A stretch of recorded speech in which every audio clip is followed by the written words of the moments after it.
whatever stage of life that we're in, the fundamentals we're going to talk about will make a measurable difference for you, but you're going to have to decide what's right for you.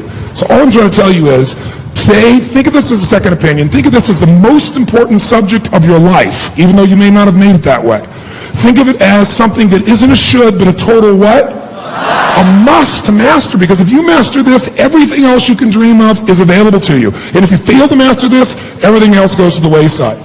I mean, I meet people all the time in relationships, and they want relationship therapy, and I say, you know what you got to do? You got to exercise. You got to work out. You got to lose some weight. You guys are just so tired. There couldn't possibly be any passion. When you're exhausted, there is no passion. And you'll say, okay, well, I'm going to really work on a plan, and I'm going to organize things, and I'm going to find the best trainer. And, you know, I come back, I'm talking to them a week later, and they're still planning things. This woman's telling me, no, but I'm going to get the best trainer. I'm going to have the very best trainer and organize this. I said, ma'am, with all due respect, you don't need a plan. You need a trainer. You need somebody who gets behind you and just yells, run! Move! You don't need this long plan. You just got to move. You know, we're living in a society where nobody moves anymore. What do we like today? A lot of people get injured today. They don't get injured smashing into people, playing football, and anything else. They get injured typing, right? You know, picking up a pencil. That really. That's how people get hurt today, because we don't use everything anymore. We live in a box. Think about it. Think about our lives today and how different it is than maybe the way we were formed to be made, to run, to hunt, to create, to procreate, to raise our children, to move, to farm, to do all the things that made us use all of our body. Today, what do? You wake up and you have this box life. You have a box breakfast, right? You get in your box car, you drive to your box office, you load up a box elevator. You don't use the stairs, of course, right? You go to your box office where you type on a box, talk on a box, right? Go into a box room for meetings, right? Sure enough, got a little box you can type on, listen to music on, box, have your box lunch, drive your box home, or get in the train or subway, and another box home, get home to your box, and then turn on the box, type on a box, message on a box, and maybe go get a cylinder to change your state, right? Maybe. And most people's idea of exercise in our society today is fill the tub, pull the plug, and fight the current.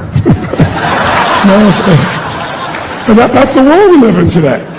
And so it's not hard to figure out why we're getting fat and why we're feeling kind of tired and why we're building up acid in our system, consuming foods that have nothing alive in them anymore, where everything is denurtured and everything is chemicalized or radiated. So it can feel overwhelming. But I think if we got back to our common sense and if we were really committed, we could make it all work. And what I'm trying to say to you is really simply this morning. I'm going to take the morning and not talk to you about how to do this. We're going to figure out why to. Because 80% of success in anything is psychology and 20% is mechanics. It's the beliefs you have that are guiding your decisions. Listen, if you make a different decision, will you take different actions? Yes or no? Yes. If you take different actions, will you get different results? Yes or no? Yes. So this day is about some new decisions. Some decisions about what you're going to believe about health and energy. How important it's going to be from you from now on. What's going to be a must for you versus a should for you. And it's not going to be a day about giving everything up. So those of you who stop breathing while I'm talking about that, I'll give you a little clue. Now, if you met me when I was 25, that's what everything was. Everything was give everything up, right? Because I was a masochist. I was extreme. But thank God I met my wife, Sage. Right? Anybody who's been through our Life Mastery program, they all bow to Sage because she balanced me out. Before I met Sage, I'd gone 24 years without one bite of chocolate. 24 years. I didn't eat ice cream. I didn't eat anything. And then I met her. And here's this woman who's just beautiful, mentally, emotionally, spiritually, physically. And I met her getting my blood done at my own program. And sure enough, she's amazing. We make a connection, we became friends. Long story short, though, in doing the blood with her, when I finally started to date her, I thought, this woman, she's into wheatgrass. She's a phlebotomist. She could do my blood daily. I know how I'm doing it. This is cool stuff, you know? It's really cool. She's an acupuncturist, right? So she can do acupuncture. I'm like, wow, And frankly, I have, a certain amount of pride in my understanding of vitality and health and my ability to execute in that area. But she blew me away in what she knew in this area. She's had a practice for years. She worked with people that are dying to help turn them around, and some of them that are dying that are going to make a transition. She's there for them emotionally in hospice. She's an unbelievable woman. So we go out on a date. And we're talking everything else. And at the end of the day, I'm thinking, wheatgrass, we're going to have greens. I mean, she's going to be the easiest lifestyle in the world. I mean, being around her will be so easy. And she orders a hot fudge sundae.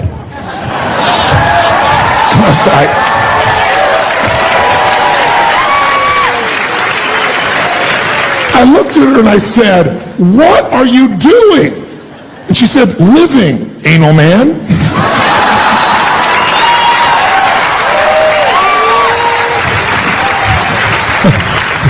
And I said, are you crazy or insane? She goes, everything's in balance. You don't have to be so extreme every single moment of your life. She goes, here's my theory. It's called zig and zag.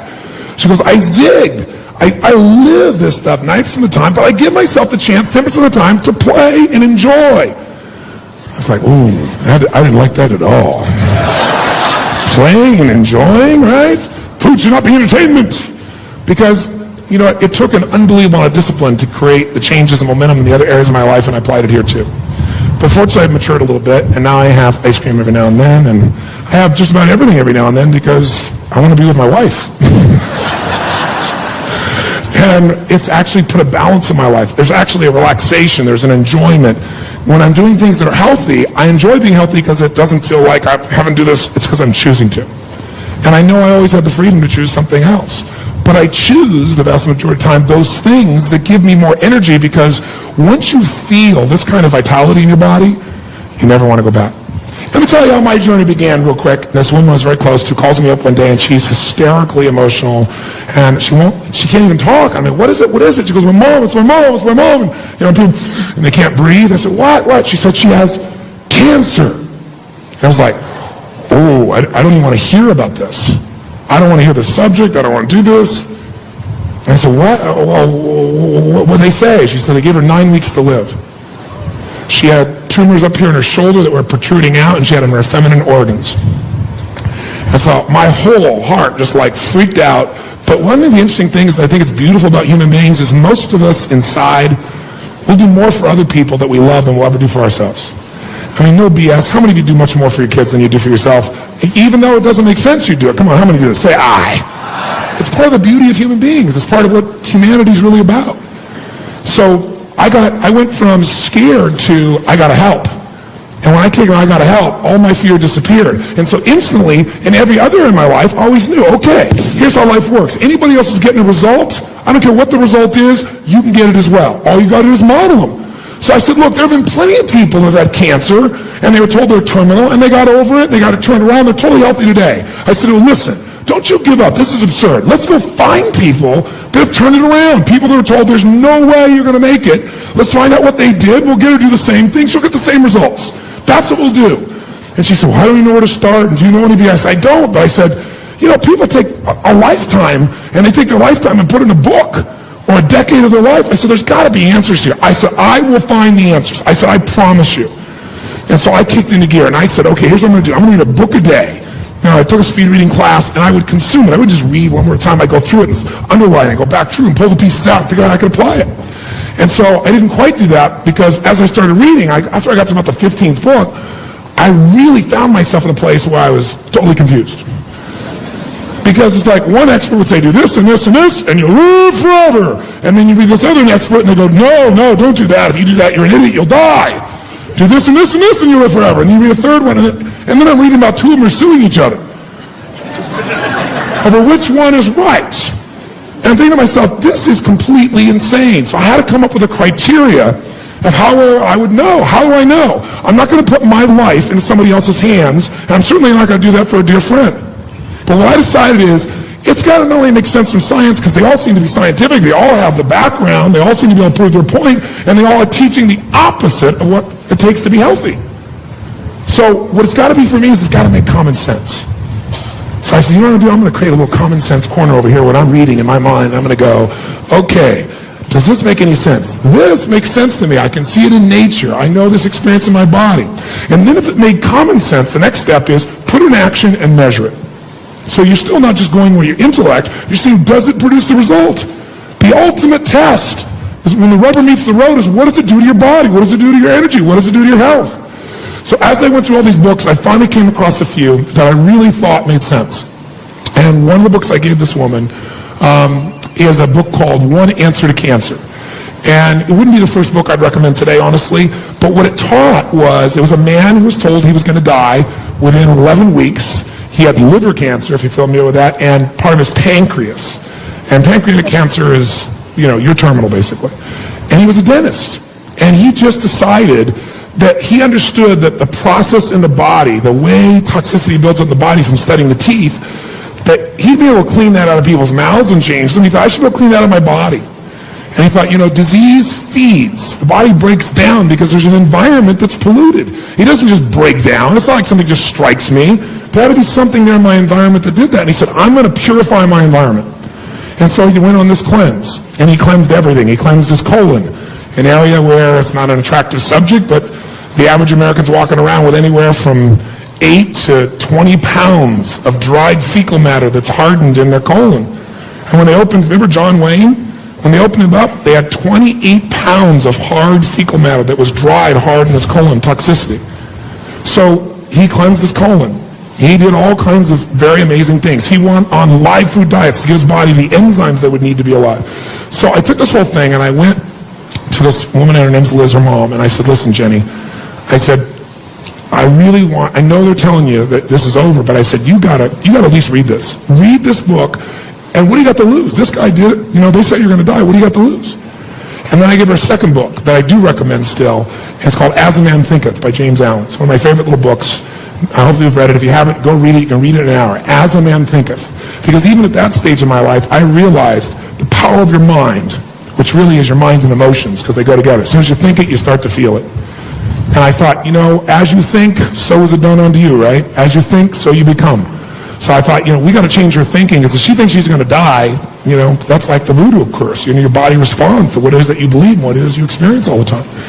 And so I gave her these 2 books, and then she started applying them. And it was unbelievable. She lost like 15 pounds immediately. And you could see within, probably accurately 2 weeks, the shift where you would barely see this going here. It sunk down to something so small you could barely do it. So the doctor then comes to her and says, well, I don't understand what's going on. We ought to do exploratory surgery. And she comes to me and asks me what she should do. And I'm a 19-year-old kid. And I go, oh, great. I tell you no, and then you die. And that'll make me feel really good and your family good. I said, I can't make this decision. I said, you got to make this decision. She said, well, the doctor says I should do it. I said, well, to me, if you can physically, you're feeling so much more energy. You're not going through these vomits. You've seen this has shrunk. You can feel this area shrunk. Has this area down here shrunk? She said, yes.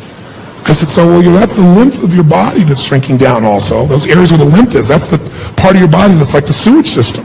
That's what gets rid of the waste out of your body. I said, so all this is getting smaller. That appears to be a good sign. I can't tell you. She goes, I don't know, okay. She goes, I don't think I'll do it. And then her doctor convinced her to go for the exploratory surgery, but it was 2 more weeks. By the time it was 2 more weeks, you couldn't see anything here, and she couldn't feel anything in here. 4 weeks. And so she goes in, and they do the exploratory surgery because he convinced her they must. So what I did with this woman when she went through this process is they opened her up, and guess what? They found something the size of the end of my pinky fingernail was all that they could find. In her female organs, nothing in her shoulder. And this is, I think, 5 weeks into it, 6 weeks into it. At 9 weeks, she felt so vibrant alive, it was unbelievable. So she went around and started doing conversations at her church and people, because everybody's saying, how you doing, Janie? She goes, I'm totally fine. I've had this experience. And she went to her doctor, and the doctor couldn't explain. He said it was a spontaneous remission. She said, well, let me tell you what I did. He goes, it's a spontaneous remission. Doesn't matter what you did. Right? And he was very intense. She goes, no, I prayed, and I've done this with my mind, I've done this with my body, and I've done this thing here. And he wasn't hearing it. So she would go around to her church sessions. She'd talk about all the things that she did. And Jenny's still alive today.